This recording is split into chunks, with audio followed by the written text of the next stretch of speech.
नमस्कार, मैं सोन्या प्रभा। आप देख रहे हैं आज का मुख्य समाचार। अपोलो हॉस्पिटल के सामने बीएमएस का प्रदर्शन। सेवा विवाद के कारण 11 साल के बाद महाप्रभु की मटके फोड़ यात्रा रोक दी गई। ओडिशा के जयपुर में पुरानी नहर वाली पुल के गिरने से बड़ा हादसा टल गया। कटक के रेवेन्सा यूनिवर्सिटी में 2 स्टूडेंट की गुप्त में हुई झपट, कई लोग हो गए घायल। ओडिशा जिला में नए लो प्रेशर का संभावना, आंधी तूफान और बिजली गिरने की येलो वार्निंग जारी। भुवनेश्वर में कीस में एक और स्टूडेंट की मौत ने कैंपस की सेफ्टी पर नए सवाल खड़े कर दिए। मांझी ने नई सरकार, इमारतें और बाढ़ प्रबंधन के लिए योजनाओं का खुलासा किया। ओडिशा लाइफ साइंस सेक्टर को बढ़ावा देने के लिए मेगा फार्म मेडटेक पार्क बनवाएगा। नबीन ने ओडिशा बजट को खाली रसोई में पूरा मेन्यू बताया। ओडिशा के ढेंकानाल में 200 रुपए फीस के लिए स्टूडेंट को मैट्रिक एग्जाम से बाहर कर दिया गया।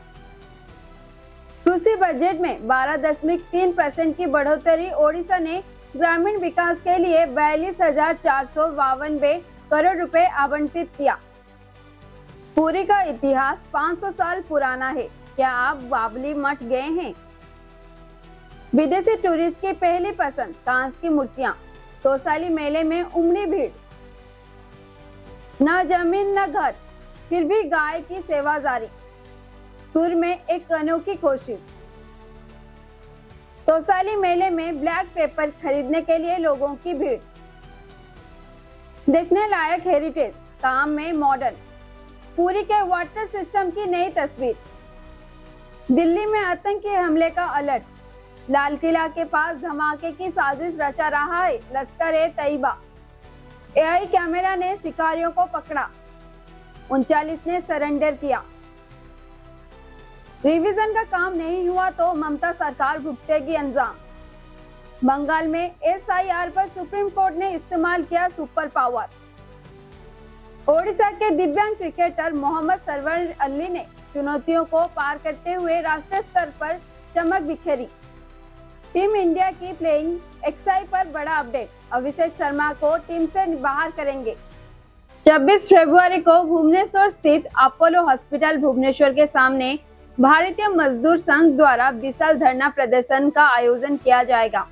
यह कार्यक्रम भारतीय मजदूर संघ के नेतृत्व में किया जा रहा है। संगठन की ओर से बड़ी संख्या के कार्यकर्ताओं और समर्थकों के शामिल होने का संभावना जताई जा रही है। धरने को लेकर प्रशासन भी सतर्क है। भुवनेश्वर के महाप्रभु लिंगराज की हांडी भंग यात्रा। 11 साल के बाद आज हांडी भंग यात्रा होगी। महाप्रभु श्री लिंगराज वासुदेव, मां पार्वती, कपिलेश्वर और शनिश्वर के एक साथ होंगे। भक्तों की पूजा और भगवान के दर्शन की इच्छा पूरी होगी। भक्तों के विवाद के कारण यह यात्रा रोक दी गई थी। शनिवार सुबह को एक बड़ा हादसा बाल टल गया, जब जयपुर के पास एक पुराना नहर पुल अचानक गिर गया। अच्छी बात यह थी कि उसी समय पुल पर कोई पैदल नहीं चल रहा था या गाड़ी भी नहीं थी, जिसके एक बड़ा हादसा होने से बच गया, जिसमें जान माल की नुकसान नहीं हो सकता था।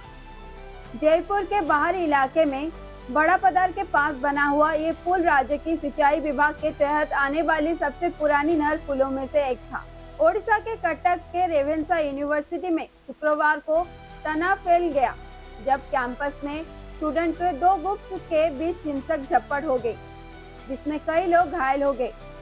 खबर है कि यह झगड़ा ईस्ट हॉस्टल और न्यू हॉस्टल के स्टूडेंट के बीच हुआ, जिसके बाद यूनिवर्सिटी कैंपस के अंदर और आसपास के तुरंत पुलिस तैनात कर दी गई।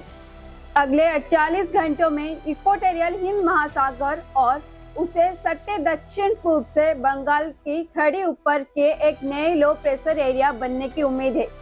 यह लगातार ऊपरी हवा से साइक्लोनिक सर्कुलेशन के असर से हो, जो समुद्र तल से 5.8 किलोमीटर ऊपर तक फैला हुआ है। इस सिस्टम के पश्चिम उत्तर से पश्चिम और बढ़ने की अनुमान है, जिससे आने वाले दिनों में भारत में मौसम में और गड़बड़ी आ सकती है। अच्युत सामंत का बनाया हुआ केस शुक्रवार को भुवनेश्वर में अपने हॉस्टल के कैंपस के अंदर +2 आर्ट्स के स्टूडेंट की रहस्यमयी मौत के बाद फिर से जांच दायरे में आ गई है। इस नई मौत ने इंस्टीट्यूट के अंदर स्टूडेंट की सुरक्षा और मॉनिटरिंग को लेकर गंभीर चिंता की पैदा की है। इसमें यह ऐसी पहली घटना नहीं है। पिछले साल दिसंबर में केंदुझर जिले के 9 क्लास के एक स्टूडेंट ने कथित बेरहमी से हत्या के बाद बहुत ज्यादा गुस्सा और पब्लिक प्रोटेस्ट हुए थे। इन्वेस्टिगेशन के दौरान केस में स्टूडेंट की मौत के कई पुराने आरोप से फिर से विचार किया गया है। भुवनेश्वर में मुख्यमंत्री मोहन चरण मांझी ने विधानसभा में राज्य का बजट पेश करते हुए भुवनेश्वर में नई सरकार इमारतें की प्लान की घोषणा की। इन प्लान में कई राज्य विधानसभा बिल्डिंग, एक नई सेक्रेटरी बिल्डिंग, एक वर्ल्ड क्लास म्यूजियम और एक ओडिशा मंडप कन्वेंशन सेंटर शामिल है। बाहर से आने वाले विजिटर्स के लिए एक पब्लिक शेल्टर बनाया जाएगा। ओडिशा की लाइफ साइंस के लिए एक लैंडिंग डेस्टिनेशन बनाने की बड़ी कोशिश में मुख्यमंत्री मोहन चरण मांझी ने शुक्रवार को 2 खास इंडस्ट्रियल पार्क बनाने की घोषणा की। नयागढ़ में 500 एकड़ की ओडिशा फार्मा पार्क और खोर्धा में 200 एकड़ की ओडिशा मेडटेक पार्क। ओडिशा विधानसभा में 2026 से 27 साल ने बजट का पेश करते हुए मुख्यमंत्री ने कहा कि इन पार्कों को ओडिशा IDCO के द्वारा डेवलप किया जाएगा ताकि राज्य में pharmaceutical and medical device manufacturing ecosystem को मजबूत किया जा सके। विपक्ष नेता और बीजेडी प्रेसिडेंट नवीन पटनायक ने फाइनेंशियल ईयर 2026 से 27 के लिए ओडिशा बजट पेश कर तीखा हमला किया और इसे खाली किचन पूरा मेन्यू कहा। मुख्यमंत्री मोहन चरण मांझी के राज्य विधानसभा में बजट पेश करने के बाद पटनायक ने कहा, मैं इस बजट में बारे में क्या कह सकता हूँ, यह खाली किचन में पूरा मेन्यू जैसा लगता है। मुझे इस बजट के बारे में यही लगता है। इसी तीखी आलोचना से पता चलता है कि बजट की घोषणा के वादों और घोषणाओं की भरी है, लेकिन इसमें असरदार तरीके से लागू करने के लिए ना तो दम है और ना ही काफी फंडिंग। ओडिशा के ढेंकानाल जिले में 10वीं क्लास के एक स्टूडेंट की 200 फीस न देने की वजह से चल रही मैट्रिक परीक्षा की बैठने से रोक दिया गया। यह घटना हिंडोल ब्लॉक से रसोल गवर्नमेंट के हाई स्कूल में हुई। इस घटना से हालातों पर चर्चा शुरू हो गई है, जिनकी वजह से वह परीक्षा से बाहर हो गई। स्टूडेंट की पहचान गौतम बेहरा के तौर पर हुई है, जो एक शेड्यूल कास्ट कम्युनिटी से और आर्थिक रूप से पिछड़ा हुआ है। आरोप के मुताबिक स्कूल के हेडमास्टर की मनमानी की वजह से उसे मैट्रिक एग्जाम के पहले दिन बैठने का मौका नहीं दिया गया। बेहरा के परिवार ने दावा किया कि 200 रुपए की फीस न देने पर उसे तय ड्रेस कोड और एडमिट कार्ड की नहीं मिलना और एग्जाम सेंटर से वापस भेज दिया गया। मुख्यमंत्री मोहन चरण मांझी ने शुक्रवार को 2026 से 27 के लिए एग्रीकल्चर बजट के तहत 42,452 करोड़ रुपए का खर्च की घोषणा की, जो पिछले साल की आवंटन से 12.3% ज्यादा है और ग्रामीण सशक्तिकरण और किसान कल्याण के दिशा में एक बड़ा कदम है। ओडिशा के विधानसभा में सालाना बजट के हिस्से के तौर पर एग्रीकल्चर बजट पेश करते हुए मांझी ने यह खर्च के राज्य की उन्नत दाता के समर्पित किया और कहा कि खेती ओडिशा में लाखों किसान का परिवारों की पहचान और जीवन रेखा की बनी हुई है। यह कुआं तब बनाया गया था जब सिख धर्म के संस्थापक गुरु नानक 500 साल पहले इस मंदिर में घूमने आए थे। कहा जाता है कि गुरु नानक ने अपने भक्तों के प्यास बुझाने के लिए यह कुआं खोदा था।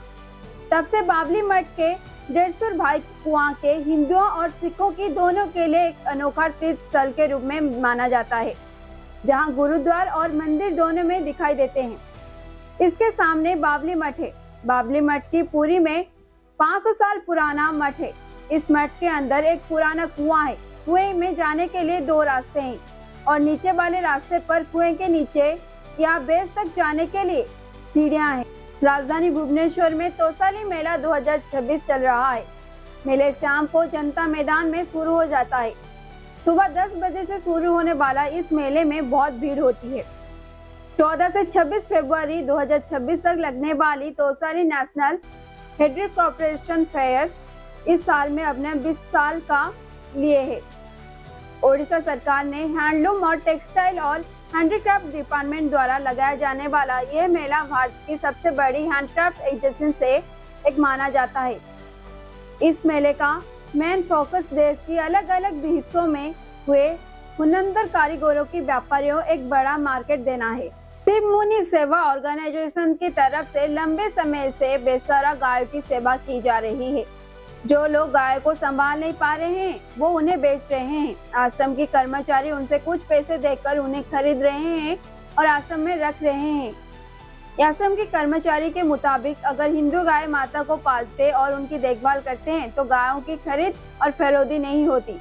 उनका मकसद अब बदल गया है। लोगों ने गाय की सेवा करने के बिना उन्हें बेच दिया है। इसीलिए हम जितने गाय को रख सकते हैं हम रखेंगे। हालांकि हमें और गाय को रखना चाहते हैं, लेकिन हमारे पास घर और जमीन नहीं है, इसीलिए हम थोड़ी गाय रखते हैं और उनका सेवा करते हैं। तोसाली मेले में कागज की कला, इसे खरीदने के लिए लोगों की भीड़। कागज प्रोडक्ट खरीदने के लिए भीड़ उमड़ती है। कागज से कई तरीके से हैंडीक्राफ्ट बनाए जाते हैं। जब हजारों दियों की रोशनी और साड़ियों के रंग बिरंगे धागे ओडिशा के कलात्मक दिल भुवनेश्वर के जनता मैदान में एक साथ हो जाते हैं तो तोसाली नेशनल हैंडीक्राफ्ट मेला जन्म होता है। 2026 में यह मेला सफलतापूर्वक अपने 2 दशक के सफर पूरा करेगा। यह सिर्फ ट्रेड फेयर नहीं है, बल्कि ओडिशा की जमीन और स्थानीय कला का सम्मान करने का एक बड़ा त्योहार है। तोसाली मेला 2026 ओडिशा की इकोनॉमी के लिए एक बड़ा जरिया बन गया है। पुरी में भी श्री जगन्नाथ मंदिर कॉम्प्लेक्स की ध्यान में रखते हुए बनाया गया श्री मंदिर परिक्रमा प्रोजेक्ट में एक खास गुंबद के आकार का आर्टिफिशियल स्ट्रक्चर है, जिसे कई विजिटर और लोकल लोग हेरिटेज बनाते हैं। दूर से देखने पर यह किसी पुराने स्मारक या राजघराने की जैसा लगता है, लेकिन असलियत में यही है कि कोई हेरिटेज स्मारक नहीं, बल्कि बहुत बड़ा पानी का टैंक है जो पूरे शहर में मंदिर एरिया के पानी देने का अहम रोल निभाता है। इसी गुंबद आकार के पानी टैंक के स्टोरेज कैपेसिटी करीब 2 लाख गैलन है। राजधानी दिल्ली में आतंकी हमले का अलर्ट जारी हुआ है। सुरक्षा एजेंसियों के इनपुट मिला है कि लश्कर ए तैयबा लाल किला के पास धमाके की साजिश रचा गया है। सिमिलीपाल सेंचुरी अथॉरिटी को एक बड़ी कामयाबी मिली है। रात के हथियारबंद शिकारियों ने एक टीम को पकड़ने की कामयाबी मिली है, ऐसी फॉरेस्ट डिपार्टमेंट अथॉरिटी ने बताया। जब वो सिमिलीपाल सेंचुरी में घुसे तो जंगल के अंदर एआई कैमरा से उन्हें पहचान गया। रियल टाइम अलर्ट के मिलने के बाद फॉरेस्ट डिपार्टमेंट ने कर्मचारियों को तुरंत एक्टिविटी हो गए। सिमिलीपाल साउथ डिवीजन के कर्मचारियों ने 24 घंटे के ऑपरेशन के बाद 39 शिकारियों ने सरेंडर कर दिया। पश्चिम बंगाल में मतदाता सूची के रिवीजन का मामला सुप्रीम कोर्ट तक पहुंच चुका है। मुख्यमंत्री ममता बनर्जी शीर्ष अदालत में खुद पेश होकर अपना पक्ष रख चुकी है, पर जो काम होना चाहिए था वो अभी तक नहीं हुआ है। रिवीजन का काम पूरा नहीं होने पर अब सीजीआई जस्टिस सूर्यकांत ने अध्यक्षता वाली सुप्रीम कोर्ट के बेंच ने संविधान के तहत दिए गए अधिकारों को इस्तेमाल करते हुए बड़ा फैसला दिया गया है। संबलपुर के शहर के मोतीझर इलाके के रहने वाले मोहम्मद सरवर अली के दोनों पैर जन्म से ही दिव्यांग थे। पैसे की तंगी की वजह से उन्हें 8वीं क्लास की पढ़ाई छोड़नी पड़ी, लेकिन उन्होंने अपनी पक्के इरादे और टैलेंट की व्हीलचेयर क्रिकेट में सफलता की राह पर ले गए। T20 वर्ल्ड कप में असली एक्शन शनिवार से शुरू हो रहा है। ग्रुप स्टेज के मैच खत्म होने के बाद 21 फरवरी से सुपर 8 के मैच शुरू होंगे और इसके लिए दोनों ग्रुप की 8 टीम ने अपनी जोरदार तैयारी जारी रखी। हालांकि इससे सुपर 8 से पहले टीम इंडिया की चिंता बढ़ गई। Abhishek Sharma 2026 T20 world cup में अब तक 3 पारियों पर 0 से आउट हो चुके हैं। चर्चा है कि टीम मैनेजमेंट ने इस खराब फॉर्म की वजह से उन्हें प्लेइंग 11 से बाहर कर सकते हैं। भारत का पहला सुपर 8 मैच 22 फरवरी को साउथ अफ्रीका के खिलाफ होगा। इससे पहले टीम इंडिया के बॉलिंग कोच ने मानो मार्कल ने एक झटके में सब कुछ साफ कर दिया है।